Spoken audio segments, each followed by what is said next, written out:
여러분 안녕하세요. 금요일 말씀은 수주간 계속되었던 출애굽기 말씀을 마무리 짓는 마지막 말씀입니다. 출애굽기 14장 후반부 말씀 우리 함께 묵상하도록 하겠습니다. 하나님께서는 드디어 이스라엘 역사의 가장 중요한 사건이 될 결정적 행동을 계시하십니다.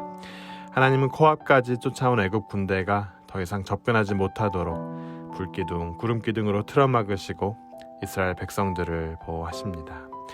뒤이어 홍해를 가르시고 그의 백성을 구원하시고 갈라진 바다로 뒤쫓아 들어온 애굽의 군대를 전멸시키십니다. 갈라진 홍해를 건넌 이스라엘 백성들은 수몰된 애굽 군인들의 시체를 바라보며 하나님을 경외하고 그분의 실체를 보게 됩니다. 여러분, 하나님은 태초부터 그의 백성들이 빛의 자녀들로서 주님을 예배하는 공동체가 되는 비전을 가지고 계셨습니다. 출애굽을 통해 하나님께서는 그의 백성들을 애굽의 땅에서 구출해내셨습니다.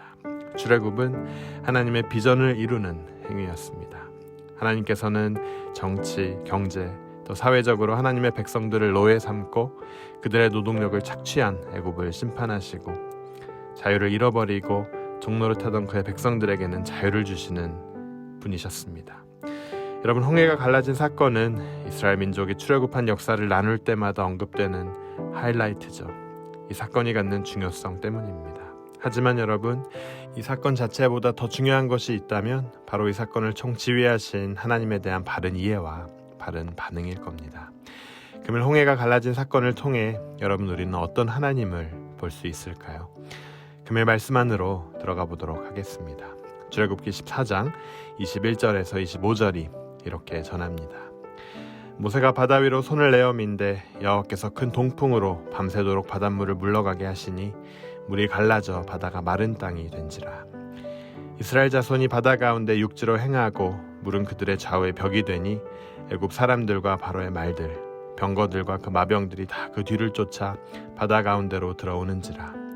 새벽에 여호와께서 불, 구름 기둥 가운데서 애굽 군대를 보시고 그 군대를 어지럽게 하시며 그 병거 바퀴를 벗겨서 달리기에 극난하게 하시니 애굽 사람들이 가로되 이스라엘 앞에서 우리가 도망가자.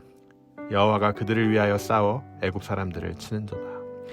여호와께서 모세에게 이르시되 내 손을 바다 위로 내밀어 물이 애굽 사람들과 그 병거들과 마병들 위에 다시 흐르게 하라 하시니. 네, 여러분, 첫 번째로 우리가 발견하는 하나님은 혼돈을 질서로 바꾸시는 하나님입니다. 금일 바다가 갈라지는 사건은 우리로 하여금 창세기 1장에 기록된 부분을 다시 생각하게 합니다. 하나님이 가라사대 천하의 물이 한 곳으로 모이고 물이 드러나라 하심에 그대로 되리라. 네, 하나님은 천지를 창조하시며 혼돈 그 자체였던 세상에 질서를 세우시고 그 가운데 물을 내어주셨는데요. 이번에는 홍해를 가르시고 길을 내시며 자기 백성을 위해 구원의 길을 열어주십니다. 여러분, 하나님의 창조는 무에서 유로의 창조일 뿐만 아니라 혼돈에서 질서로의 창조입니다. 어둠에서 빛을, 물의 혼란을 물의 질서로 바꾸신 창조입니다.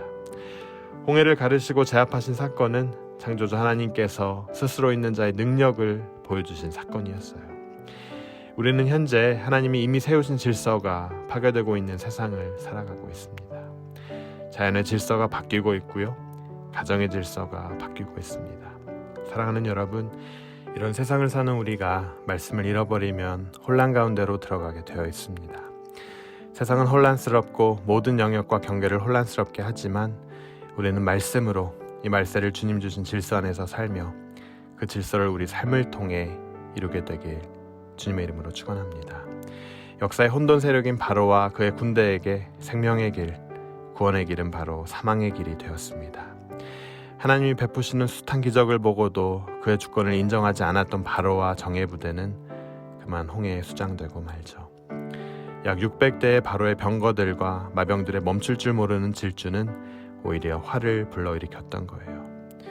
여러분, 세상은 내 열정을 불태우고 열심으로 질주하라고 가르칩니다. 무언가를 향해 끊임없이 질주하는 삶을 동경하고 그렇게 살아야 성공한다고 속삭입니다.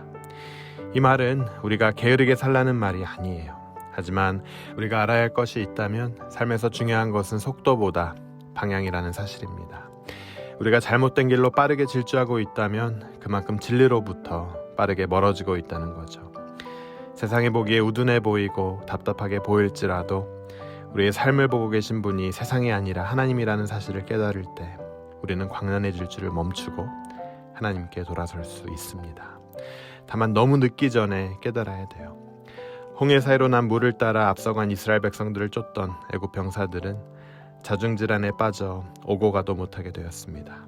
그리고 그제서야 이것이 이스라엘을 위한 여호와의 전쟁임을 깨닫고 도망가려고 했지만 순식간 불어나는 물에 휩쓸려 이들은 모두 수장되고 말았습니다. 그렇습니다, 여러분. 후회가 있기 전에 우리는 질주를 멈추고 여호와의 대열에 합류해야 하는 거예요.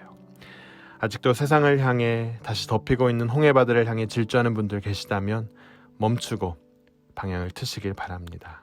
저는 이 은혜가 금요일 말씀을 통해 여러분 모두에게 임하길 주님의 이름으로 축원합니다.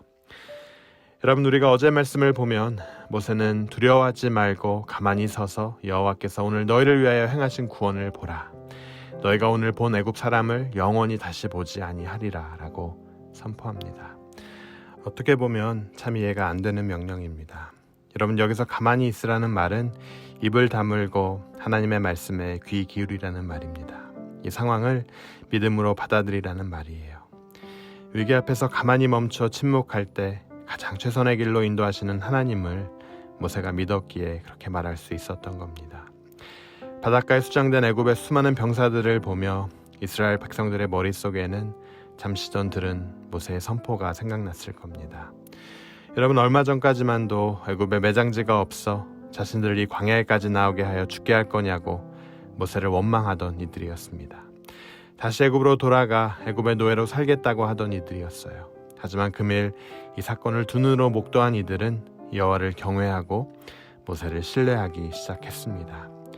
하나님은 환난의 상황, 위기의 상황 속에서도 그분을 온전히 신뢰한 지도자 모세의 믿음에 승리로 화답하셨습니다. 사랑하는 여러분, 지금 우리의 삶이 어디에 있건 주님의 말씀이 내 삶에 임하면 길이 열립니다. 곤란하고 어려운 순간 가장 필요한 것은 세상의 지혜도 비상 계획도 아닙니다. 우리 삶에 임하는 하나님의 말씀입니다. 홍해에서 바로를 이긴 사건은 하나님이 피조세계의 혼돈을 파하시는 창조주이시며 역사의 혼돈을 파하시는 주권자이심을 동시에 보여준 사건이었습니다. 사랑하는 여러분, 하나님께서는 모세에게 출애굽기 3장 12절을 통해 그의 백성이 자유인이 되어 하나님을 진정으로 예배할 것이라는 약속을 하셨습니다. 백성이 애굽에서 해방되는 게 목적이 아니라 해방된 백성이 하나님께 예배하는 것이 목적이라는 거예요. 여러분, 내가 잘 되기 위해 하나님을 믿는 것이 아니라 내가 하나님을 진정으로 믿고 예배하기 위해 나를 잘 되게 해주신다는 거예요. 하나님의 목적은 그분의 백성들이 자유롭게 되어 그를 찬양하고 예배하는 데 있습니다. 애굽의 이스라엘 백성이 노예로 묶여있는 채로는 하나님을 제대로 예배할 수 없었습니다. 그들의 몸과 생각과 사상이 애굽에 묶여있는 상태로는 하나님을 제대로 예배할 수 없었어요. 그래서 하나님께서는 그들로 하여금 애굽에서 탈출할 수 있도록 출애굽할 수 있도록 인도해 주신 거예요. 여러분, 우리의 삶도 마찬가지입니다. 우리가 이 세상에 제공하는 인본주의와 물질 만연주의 등등 많은 이방 사상에 묶여있는 채로는 하나님을 제대로 예배할 수 없습니다. 홍해를 건너야 돼요. 예수 그리스도의 보혈의 피로 구원을 받아야 합니다. 신의 산으로 들어와야 돼요. 여러분, 모세는 누구입니까? 그는 이스라엘 백성을 애굽에서 빼내어 구원의 홍해를 건너게끔 인도한 영적 지도자였습니다. 자꾸 이집트로 돌아가려는 사람들로 하여금 힘을 북돋워주고 신의 산에서 하나님을 만나게끔 인도한 사람이었어요. 하지만 모세가 이러한 지도자로 세워지기 전 그는 진정한 예배를 통해 하나님을 체험했습니다. 광야를 통해 성숙하는 시간을 가졌습니다. 여러분, 우리가 사는 세상이 우리를 위협하고 혼란스럽게 하지만 그 혼란을 질서로 이끄시는 출애굽 하나님이 여러분의 하나님이 되는 은혜가 있길 바랍니다. 우리의 믿음이 도전받는 시대를 살아가지만 그럼에도 불구하고 선포된 말씀이 우리 삶의 내비게이션이 되어 우리를 붙들고 가게 되길 주님의 이름으로 축원합니다. 우리 함께 기도하도록 하겠습니다. 하나님 은혜에 감사합니다. 지난 수주간 계속되었던 출애굽 말씀을 통해 한 분 한 분이 자신을 내려놓고 하나님 만나게 되길 소원합니다. 진퇴양난의 상황 앞에서 잠잠히 하나님의 임재를 구하고 주님께 의지한 모세와 그의 백성들에게 놀라운 승리를 주신 신실하신 하나님을 찬양합니다. 주님, 어렵고 힘든 상황일지라도 불평과 원망 대신 이 상황을 믿음으로 받아들이는 자 되게 하시고 주님의 일하심을 볼 수 있는 영안 허락하여 주시옵소서. 내 안에 있는 의심의 장벽을 허물어 주시고 산을 옮기는 믿음으로 금을 주신 하루 살게 하여 주시옵소서. 이 모든 말씀 살아계신 예수 그리스도의 이름으로 간절히 기도드립니다.